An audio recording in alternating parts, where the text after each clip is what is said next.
여기 계신 분들과 한번 인사 나누시겠습니다. 잘 오셨습니다. 반갑습니다. 오늘도 말씀 안에서 우리의 영이 새로워지는 이 밤 되기를 원합니다. 우리 하나님은 어떤 일을 행하실 때에 기도하는 사람들을 세우십니다. 그리고 그 기도를 쌓고 그 기도를 가득 채웁니다. 그리고 마침내 뭔가 주머니 안에 차고 넘치는 것처럼 기도가 흘러서 넘치면 마침내 하나님의 놀라운 역사가 시작되는 것입니다. 말씀과 기도, 기도와 말씀, 이 두 가지가 우리 삶 가운데에 늘 충만한 은혜가 있으시기를 바랍니다. 여호수아 12장까지는 정복하는 이야기였습니다. 그리고 지난주부터 이제 정복한 그 땅을 하나하나 지파별로 분배하는 이야기가 지난 13장부터였습니다. 그리고는 14장, 오늘도 마찬가지로 분배하는 이야기인데요. 한번 질문 드려볼게요. 여러분, 싸워서 그 땅을 점령하는 것이 더 어려울까요? 아니면 다 싸운 이후에 그 땅을 지파별로 분배하는 것이 어려울까요? 그렇습니다. 여러분, 싸워서 그 땅을 빼앗는 것보다 더 훨씬 어려운 것이 뭐냐면은 그 땅을 지파별로 분배하는 일입니다. 왜인고 하니, 여러분, 싸울 때는요 모든 지파 12지파가 함께 마음을 같이 합니다. 나누지지 않습니다. 뜻과 마음을 같이 해서 전력 투구하여 한 목적지를 향하여 함께 움직입니다. 그러나 점령한 이후에는 어때요? 그 땅을 분배받을 때에는요 이미 저 땅이 기름진 땅인지 황폐한 땅인지 물이 장일한 땅인지 메마른 땅인지 비옥한 땅인지 비폐한 땅인지 다 알고 있단 말입니다. 그러면 인간적으로 생각해 볼 때 어느 땅을 분배받고 싶습니까?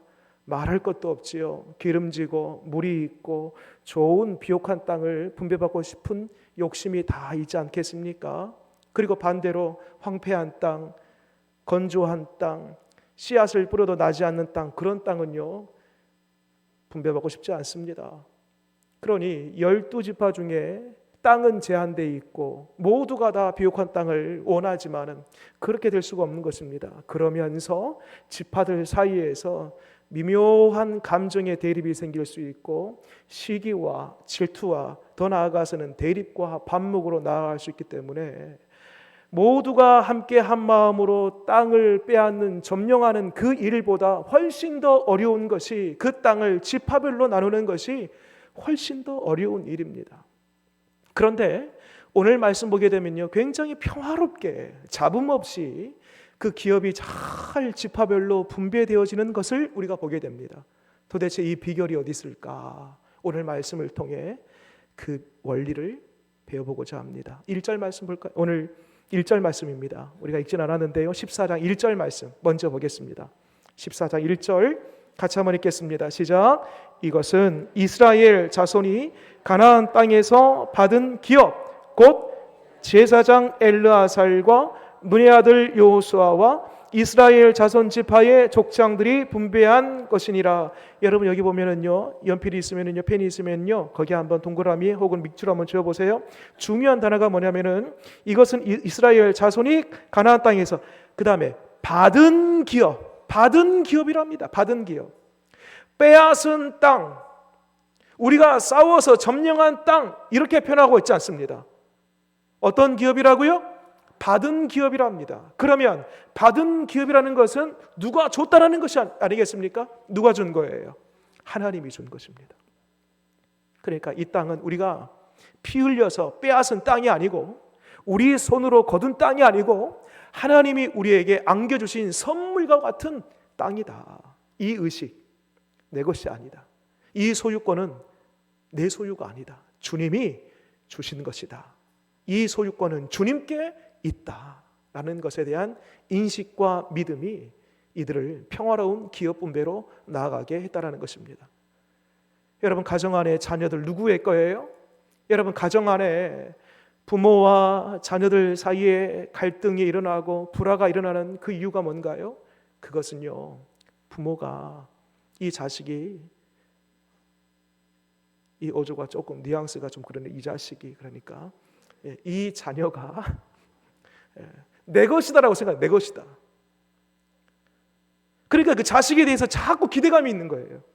이 자녀가 나중에 나에게 어떻게 해줄까 자꾸 그 기대감이 증폭되다 보니까 기대만큼 하지 못하면은요 갈등이 나오는 거예요. 갈등이 생기는 거예요. 그 뿌리가 뭐예요? 그 자녀가 내 것이다 라는 인식으로부터 시작되는 것입니다. 성경은 시편 127편에 분명히 말씀합니다. 자식은 여호와의 기업이라. 주님의 것이에요. 저들을 향한 하나님의 뜻이 있는 거예요. 저들을 향한 하나님의 길이 있는 것입니다. 내 마음대로 조정하고 내 마음대로 그 아이를 내가 어떻게 키웠는데 이러한 마음으로는 불화만 남는 것입니다. 여러분 조금 더 나아가 볼까요? 여러분 우리 교회 누구의 것입니까? 여러분 우리 교회 예수 그리스도를 머리로 하고 하나님이 우리 교회의 주인인 줄 믿으시기 바랍니다. 여러분 우리는 누구예요? 그러면은요 우리는요 주인 되신 하나님을 섬기는 종에 불과한 것입니다.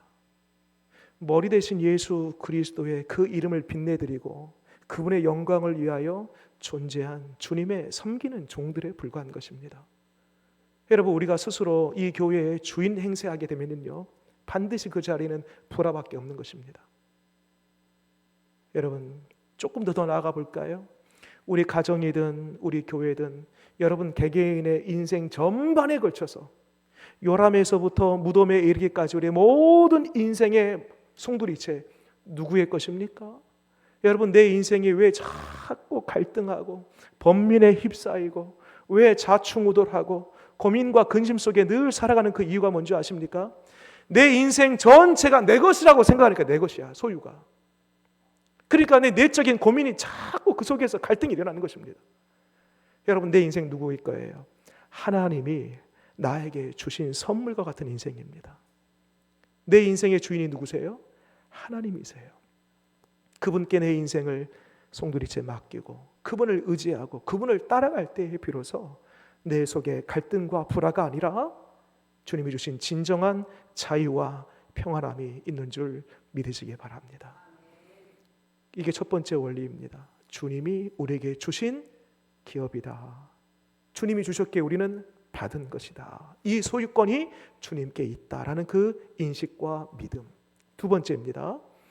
2절 말씀 보겠습니다. 왜 충분히 잡음이 일어날 만한 이 땅 분배 어려움 속에서도 평화롭게 기업 분배가 일어났을까? 두 번째 원리 2절에서 찾아볼게요. 읽겠습니다. 시작. 여호와께서 모세에게 말씀하신 대로 그들의 기업을 제비 뽑아 9지파와 반 지파에게 주었으니. 누구의 명령대로요? 여호와께서 모세에게 명령하신 대로. 갑자기 모세가 나오나? 지금 여호수아 시대인데, 여러분 지금은 여호수아 시대입니다.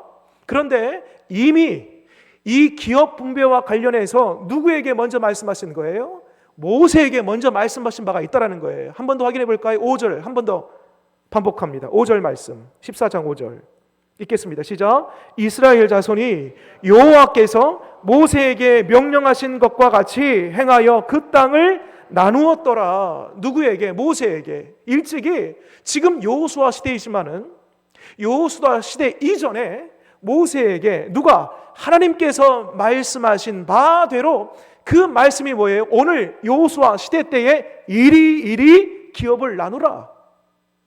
말하자면 하나님께서 말씀하시고 그 말씀을 따라갔기 때문에 평화로운 기업 분배가 이루어진 것입니다.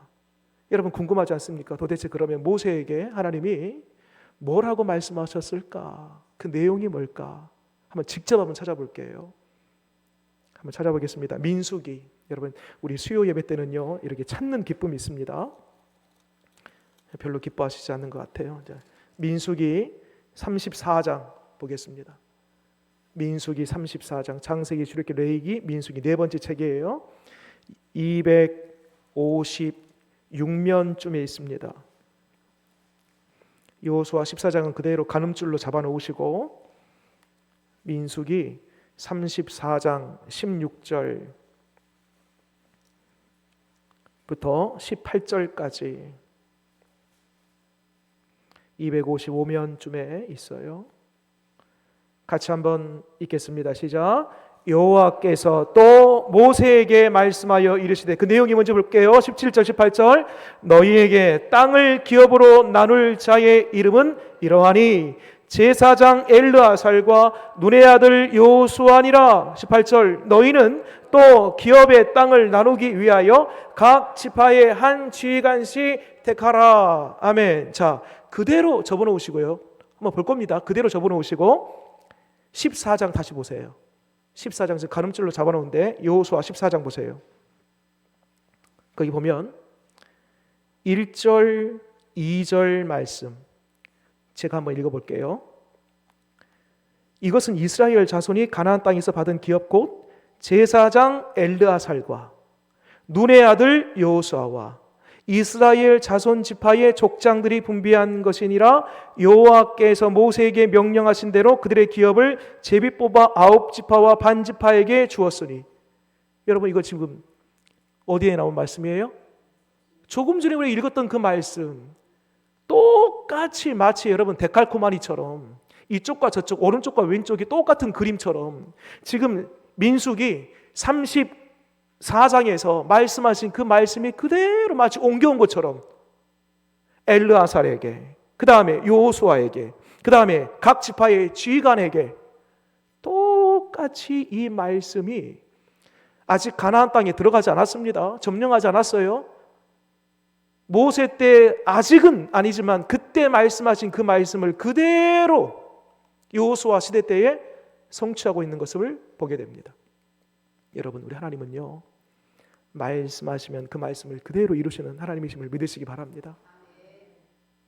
누가 이루셔요? 말씀하신 그분이 이루세요. 말씀하신 그분이. 자, 그러면 이 원리를 그대로 한번 가져와 볼게요. 우리 공동체 안에. 여러분, 우리 공동체 안에 우리 관상교회가 너와 나 사이에 서로 각을 세우고 대립하고 불화가 일어나고 이게 아니고 우리 공동체가 너와 나는 우리다. 너와 나는 따로따로가 아니라 우리는 예수 그리스도 안에서 한 몸이다. 지체의식과 하나 되는 공동체, 연합하는 공동체, 평화의 공동체로 가기 위해서는요, 이 원리를 그대로 가지고 오면 돼요. 신명기에 모세 때 말씀했던 그 말씀을 그대로 가지고 와서 여호수아 때 그 말씀 그대로 지켜 행하니까 갈등이 충분히 일어날 법한 기업 분배에서 평화롭게 분배가 이루어졌던 것. 여러분, 하나님의 말씀을 우리가 듣고 그 말씀을 붙들고 그 말씀을 우리가 지켜 행할 때에 우리 공동체 안에 진정한 여호와 샬롬의 은혜가 임하게 될 줄 믿으시기 바랍니다. 같은 맥락에서 좀 더 이야기해 볼게요. 말씀을 따라갔더니 그 말씀 그대로 기업 분배가 이루어지고 평화스럽게 되었다. 같은 맥락이에요. 자, 6절 이하의 말씀 오늘 우리가 읽었는데요. 6절 이하의 말씀 보게 되면 한 사람, 이 갈렙이라는 사람이 나옵니다. 갈렙의 출신이 어디예요? 6절 말씀 볼게요. 제가 읽어볼게요. 그때에 유다 자손이 길갈에 있는데 여호수아에게 나아오고 출신을 보세요. 그니스 사람 여분네의 아들 갈렙이 이렇게 되어 있죠. 자, 이게 보면 그니스 사람이라고 되어 있습니다. 창세기 15장의 말씀 보면 이 그니스 사람이 처음으로 거기에 등장합니다.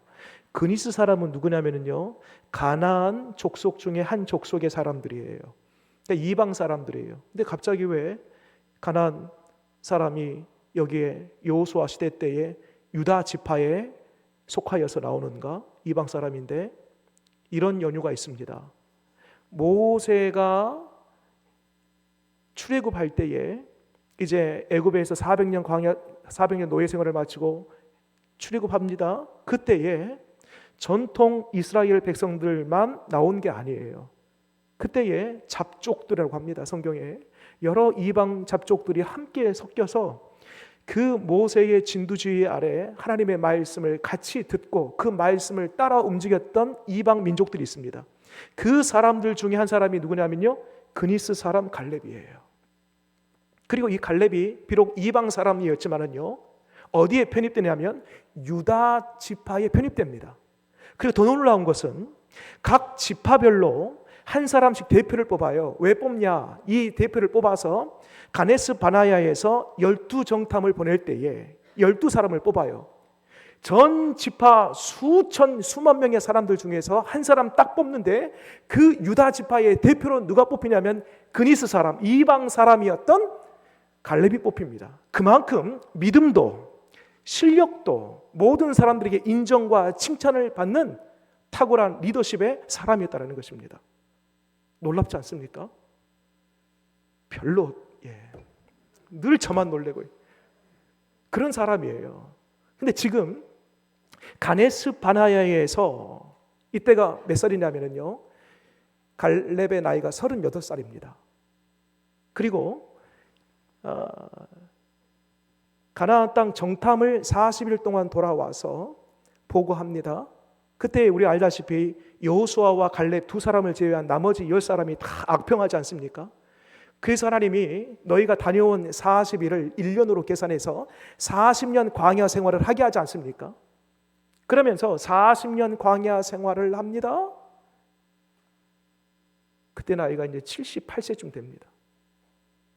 그리고 78세 때에 여호수아와 함께 요단강을 건너서 가나안 땅에 들어와서 7년 동안 여리고로부터 시작해 가지고요, 아이성 북쪽과 남쪽 중부 지방까지 31 왕들을 다 점령하는 그 시기, 전쟁의 시기가 7년이에요.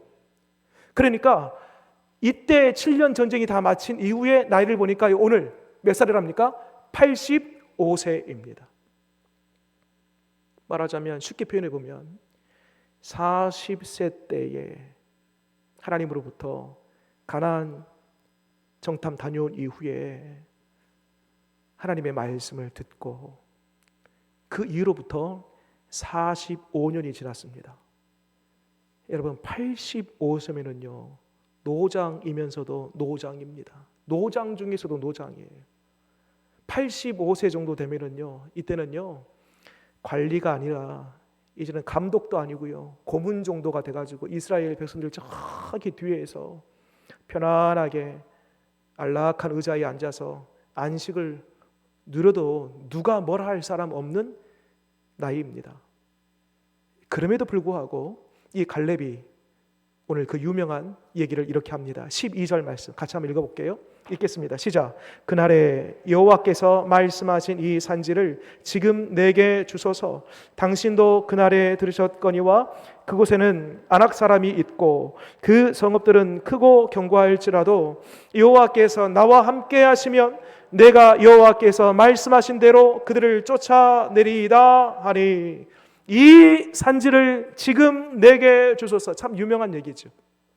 찬송에도 이 산지를 내게 주소서, 이 찬양 참 유명한 찬양인데 여러분, 이 말씀을요 우리가 오해하면 이렇게 오해할 수 있습니다. 야, 참 85세의 나이에 그 자신감, 패기, 그 권기 참 대단하다, 이렇게 생각할 수 있고요. 또 한 가지는 야, 이 욕심 아니야? 85세 정도 되면은 하나씩 이제 내려놓고 자기를 비우고 그럴 나이인데 이 산지를 내게 달라고? 그것도 지금? 야, 욕심이 과하다. 이렇게 두 가지로 생각해 볼 수 있습니다. 여러분, 정말 그럴까? 어떤 객기나 소영웅 심리나 이러한 자신감으로 인해서 나온 말인가? 아니면 과한 탐욕으로 나온 말인가? 이것도 저것도 아닙니다. 자, 여러분, 이제 우리도 나이와 상관없이 열정을 가지고 한번 해봅시다. 여러분, 이거 아닙니다. 우리가 자칫 이 말씀을 오해하게 되면 나이 상관없습니다. 열정을 가지고 한번 해봅시다. 여러분 이렇게 말씀을 우리가 해석하면은요, 이거 인본주의로 가는 거예요. 그거 아닙니다.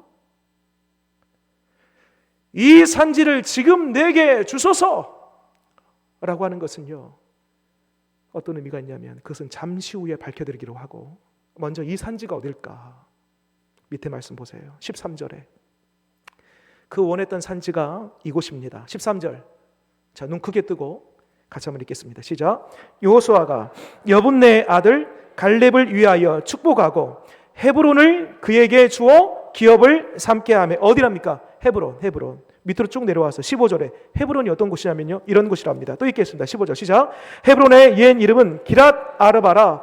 아르바는 아낙 사람 가운데에서 가장 큰 사람이었더라. 그리고 그 땅에 전쟁이 그쳤더라. 아멘. 헤브론은요, 큰 거인들이 사는 지역입니다. 그래서 이제 그 12정탐을 다녀왔을 때에 그 12사람들이 보고할 때 이런 얘기 하지 않습니까? 저들 앞에 우리는 메뚜기에 불과하다. 거인들이 산다. 바로 헤브론을 다녀온 거예요. 헤브론, 그 지역을. 여러분, 헤브론은요, 역사적으로도 믿음의 선조들이 묻혔던 곳이 이 헤브론입니다. 아브라함, 사라, 이삭, 리브가 다 그 조상들의 묘실이 헤브론에 있습니다. 신앙적으로, 역사적으로 굉장히 중요한 위치입니다. 지역이에요. 그리고 다윗도요, 예루살렘으로 수도를 옮기기 전에 헤브론이 이 수도였습니다. 그만큼 이 신앙적으로, 역사적으로, 전통적으로 굉장히 중요한 그 거점이 바로 헤브론입니다. 그런 차원에서 그러면 이 산지를 내게 달라고 했을까? 그것도 아닙니다. 그럼 왜 이 산지를 지금 내게 달라고 했을까? 그 결정적인 이유는요, 하나님이 말씀하셨기 때문이에요. 한번 찾아볼까요? 9절 말씀, 오늘 읽은 9절 말씀, 14장 9절 읽겠습니다. 시작. 그날에 모세가 맹세하여 이르되 내가 내 하나님 여호와께 충성하였은즉 내 발로 밟는 땅은 영원히 너와 내 자손의 기업이 되리라 하였나이다. 지금 갈렙을 포함해서 12정탐꾼들이 어느 땅 갔다고요? 거인들이 많은 기랏 아르바, 옛 이름이 기랏 아르바고 헤브론 땅 갔다 온 거예요. 그 땅을 네가 밟았는데 밟는 그 땅 너에게 주겠다라고 하나님께서 모세를 통하여 말씀했다는 것입니다. 12절 제가 읽어볼게요. 12절입니다. 그날은 언제냐면요, 그날은 정탐 다녀와서 하나님이 말씀한 그날이에요. 여호와께서 말씀하신 이 산지를 지금 내게 주소서. 그 산지는 나의 탐욕이나 나의 객기나 나의 소영심리나 나의 의욕이나 나의 의지가 아니라 하나님이 약속하신 땅이기 때문에 그 말씀에 근거하고 그 말씀을 따라서 가는 겁니다. 좀 더 볼게요. 12절 끝에 보니까요, 여호와께서 나와 함께 하시면 내가, 같이 읽겠습니다. 시작. 여호와께서 말씀하신 대로 그들을 쫓아내리이다 하니. 여호와께서 말씀하신 대로. 그러니까 지금 이 산지를 지금 내게 주소서 이렇게 말한 것의 근거, 그 명분, 그것은 바로 하나님이 나에게 말씀하셨기 때문이다. 여러분, 말씀보다 더 강력한 근거와 힘은 없는 것입니다. 자, 그러면 한번 찾아볼게요. 민수기 14장 그 말씀 했던 그 말씀의 원주소를 한번 찾아볼게요. 민수기 14장 구체적으로 어떻게 말씀하셨는가? 14장 24절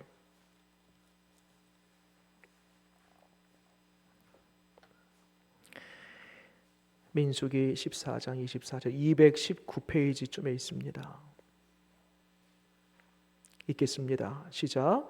그러나 내 종 갈렙은 그 마음이 그들과 달라서 나를 온전히 따랐은즉 그가 갔던 땅으로 내가 그를 인도하여 드리리니 그의 자손이 그 땅을 차지하리라. 아멘. 좀 더 구체적으로 어떤 땅인가? 앞에 13장 한 장만 넘겨보세요. 13장 30절에서 33절 말씀 읽겠습니다. 시작. 갈렙이 모세 앞에서 백성을 조용하게 하고 이르되 우리가 곧 올라가서 그 땅을 취하자 능히 이기리라 하나 그와 함께 올라갔던 사람들은 이르되 우리는 능히 올라가서 그 백성을 치지 못하리이다. 그들은 우리보다 강하니라 하고 이스라엘 자손 앞에서 그 정탐한 땅을 악평하여 이르되 우리가 두루다니며 정탐한 땅은 그 거주민을 삼키는 땅이요 거기서 본 모든 백성은 신장이 장대한 자들이며 거기서 네피림 후손인 아낙 자손의 거인들을 보았나니 우리는 스스로 보기에도 메뚜기 같으니 그들이 보기에도 그와 같을 것이니라. 아멘. 그렇죠. 다녀온 땅이 바로 이 헤브론 땅이었고 그 헤브론 땅을 향하여서 우리 저들 앞에 메뚜기에 불과하지만 그럼에도 불구하고 하나님이 우리와 함께 하시면 반드시 저 땅을 우리가 정복할 수 있다. 하나님이 우리에게 발바닥으로 밟는 땅 주신다고 했지 않느냐. 그 말씀을 붙들고 믿음으로 나아가면 반드시 그 땅 취할 것이다 라고 믿음의 고백과 선언을 할 때에 모두가 다 악평한 그때에 하나님께서 그렇게 고백하는 선포하는 갈렙을 향하여서 그래 네 말대로 네가 말하는 그 땅 내가 너에게 허락해 줄게. 자 보세요. 그리고 이 말씀을 들은 지 지금 45년이 지났습니다. 45년 동안 갈렙의 마음속에는요 이 말씀을 계속 붙들고 있었다는 거예요. 이 말씀대로 반드시 되리라. 이 말씀대로 반드시 성취되리라. 이 말씀을 내가 두 눈으로 보는 날이 분명히 이르리라. 그 말씀을 45년 동안 붙들었다니까요. 그리고 마침내 45년이 지난 오늘 누구도 가지 않으려고 해요. 여전히 그 땅에 아낙 자손들 큰 거인들이 있기 때문에 격전지예요. 누구도 다 꺼려하는 곳입니다. 그리고 산지예요. 땅이 좋지 않아요.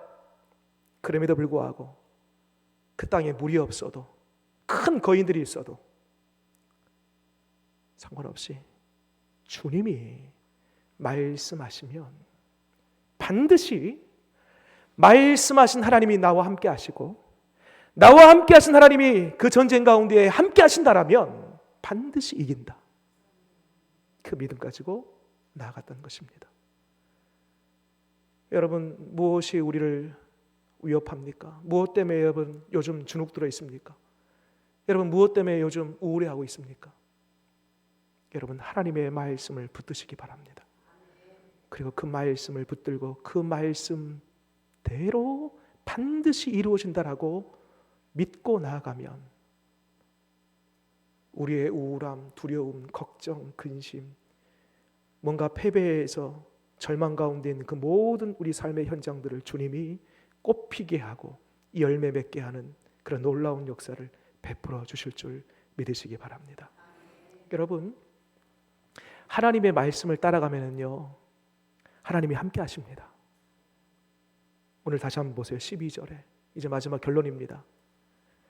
12절 보니까요 그날에 여호와께서 말씀하신 이 산지를 내게 주소서 거기까지 있고요.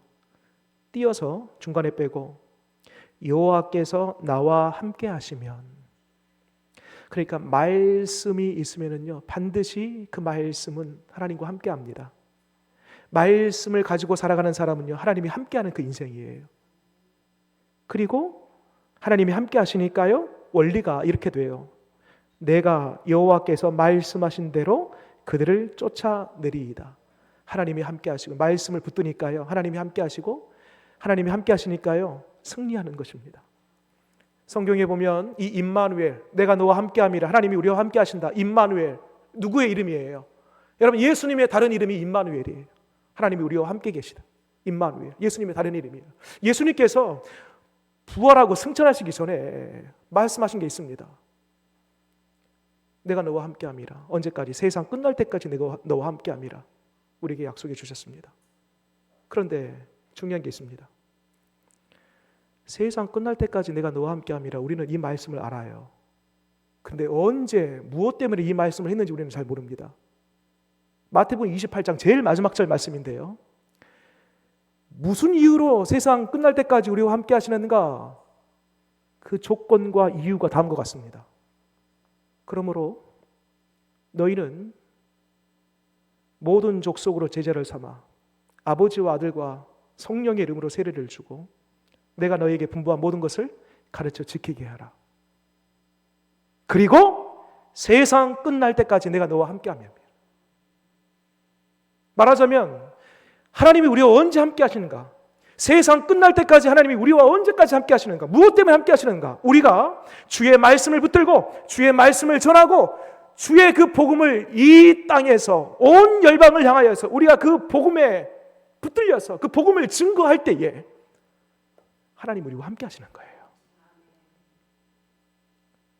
그러니까 말씀을 붙들고 말씀을 따라 살아가는 인생, 세상 끝날 때까지 내가 주의 복음을 증거하리라. 이 관산 땅에 새생명 전도 축제를 통하여서 이번 한 번만 단회적이 아니라 이 땅에 내가 구원받는 사람들의 수가 더해지고 또 이 땅에 구원받는 사람들이 가득 차는 그 날까지 내가 주의 복음을 증거하리라 라는 그 마음으로 살아갈 때에 하나님 우리와 함께 하시는 거예요. 여러분, 이 은혜가 저와 여러분 가운데 있기를 바랍니다. 기도하겠습니다.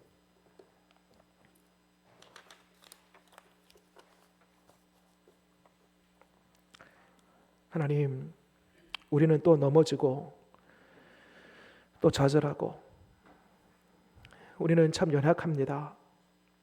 그러나 우리에게 힘을 주시고 다시 일어날 수 있는 능력을 베푸시는 분은 오직 말씀하시는 하나님이신 줄 믿습니다. 주님, 오늘도 이 수요일 밤 하나님의 말씀을 듣습니다. 또 그 말씀을 붙잡습니다. 그리고 그 말씀에 순종하기를 원합니다.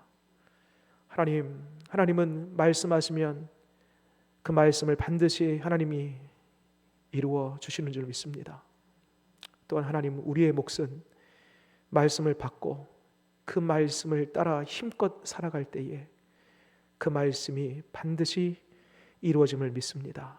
하나님, 나와 늘 함께 하시는 주님, 나와 동행하시는 그 주님, 우리가 늘 경험하기 위하여서라도 주의 말씀 붙들고 살아갈 수 있도록 도와주시옵소서. 세상 끝날 때까지 내가 너와 함께함이라 주님 우리에게 말씀해 주셨는데, 바로 주의 말씀을 붙들고 살고 복음을 증거하는 바로 그 인생 속에 우리 주님이 함께하는 줄 믿습니다. 하나님, 우리 교회 금번 새생명 전도 축제를 주의 은혜 가운데 잘 마쳤습니다. 이것이 시작이 되게 하여 주옵소서. 이것이 좋은 이 땅에 복음의 전초 기지를 마련하는 계기가 되게 하여 주옵소서. 우리 교회가 이 일에 쓰임받게 하여 주옵소서. 그리할 때에 세상 끝날 때까지 내가 너와 함께함이라 말씀하신 주님이 우리와 함께 하실 줄 믿습니다. 예수님의 이름으로 기도드립니다. 아멘.